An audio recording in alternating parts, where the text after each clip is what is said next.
நம்ம சென்னையில் கடல் கன்னிங்க இருக்காங்க அப்படின்னு சொல்லிட்டு நாங்கள் போன இடம் தாங்க நம்ம ஒய்எம்சிஏ கிரவுண்ட் ஓஎம்ஆரில் இருக்கக்கூடிய மெரைன் எக்ஸிபிஷனு. இது பார்த்தீங்கன்னா என்ட்ரி ஃபீஸ் 150 ரூபா. இது ஒர்த்தில்லையா அப்படின்றத இப்போ நம்ம பார்க்க போகிறோம். இதில் பார்த்தீங்கன்னா நம்ம உள்ள என்ட்ரன்ஸ் ஆனோடனே நம்ம அப்துல் கலாம் சாரோட வாழ்க்கை வரலாறு எல்லாமே வச்சுருந்தாங்க. அவங்களோட ஸ்டாச்சுவுமே வச்சுருந்தாங்க. ரொம்ப சூப்பராக இருந்தது. நம்ம சுட்டி டிவியில் வரக்கூடிய அனிமல்ஸ் எல்லாத்தையுமே வச்சுருந்தாங்க. ரோபோட்டிக் அனிமல்ஸும் வச்சுருந்தாங்க.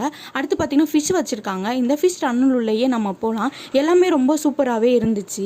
நீங்கள் கண்டிப்பாக இந்த இடத்த எல்லாரும் விசிட் பண்ணுங்கள். இது வந்து ஜூலை 1 ஆரம்பித்து ஆகஸ்ட் 15 முடிஞ்சிடும் அப்படின்னு சொல்லியிருக்காங்க. கண்டிப்பாக நீங்கள் எல்லாரும் போய் இந்த இடத்த விசிட் பண்ணுங்கள். நம்ம டனல் முடிச்சு வெளியே வந்தோன்னே பார்த்தீங்கன்னா ஸ்நாக்ஸ் கடை எல்லா ஷாப்புமே ரொம்ப சூப்பராகவே இருந்துச்சு. அதே மாதிரி ரைடுமே வச்சுருக்காங்க. எல்லா ரைடுமே ரொம்ப சூப்பராகவே இருந்தது. இதில் டைமிங் பார்த்தீங்கன்னா ஈவினிங் 4 o'clockலேருந்து நைட் 10 o'clock வரையும் ஓப்பனில் இருக்கும். ஓகே ஃப்ரெண்ட்ஸ், இந்த வீடியோ உங்களுக்கு பிடிச்சிருக்குன்னு நினைக்கிறேன். பிடிச்சிருந்தா நம்ம சேனலை சப்ஸ்கிரைப் பண்ணிக்கோங்க. ஓகே ஃப்ரெண்ட்ஸ், பாய்.